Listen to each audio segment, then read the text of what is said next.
জীবনটার ভিতরে আছে না, দুঃখ হইলে আছে না, আমার জীবনটার ভিতরে আছে। আমার জীবনটা ছাড়া মনে হয় আর কেউ জীবনে এত দুঃখ নাই। আমার জীবনে এত দুঃখ আছে। আগে আমার মা বাবা আমার হলো প্রাউড ফিল করতে, মানে প্রাউড তো ফিল করানোর দরকার, কিন্তু কি কেমনে করবো? কোন মুখে দেখছি না আমি যে মুখে আমার প্রাউড ফিল করানোর কথা কইবো, এই মুখটারে আমি বন্ধ করি। আমার মা বাবা গ্রিটি ফিল করতেছে আমার জন্ম দিয়া। আমি বলে এতই খারাপ, দোষটা শুধু আমার একটা জায়গাতে।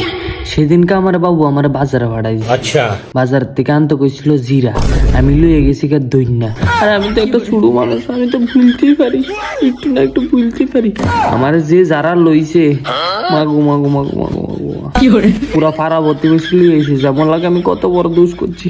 আমি মায়া বাগাই লিয়েছি, এরকম ভাবে অপমান করতেছিল। পাড়ার মানুষও তো কনফিউজ হয়ে গেছিল একটা সময়, কিছু হয়েছে মায়া নি বাগাই লিয়েছি। ওর না, তারা জিরা আনতে পারাইছি, দইনা লইয়ে হচ্ছে। ভিতরে একটা কথা রে, অত বড় বানাইছে। ওরা পাড়া মানুষ আমার বলতেছিল, আমার এই জায়গাটার ভিতরে যে ইনসেল লাগতেছিল, আমি একটা বার মনে করছি এই বাড়ি ছাড়ি যাবো কই, কিন্তু আর ওরা একটা চিন্তা, সারি কই যে যাবো, তো ঠিক থেকে নাই।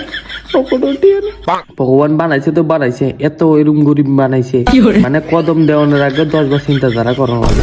জীবনটা হুরে আমার বেদনা, এর লিগে আমারে কেউ বুঝতে হারে না।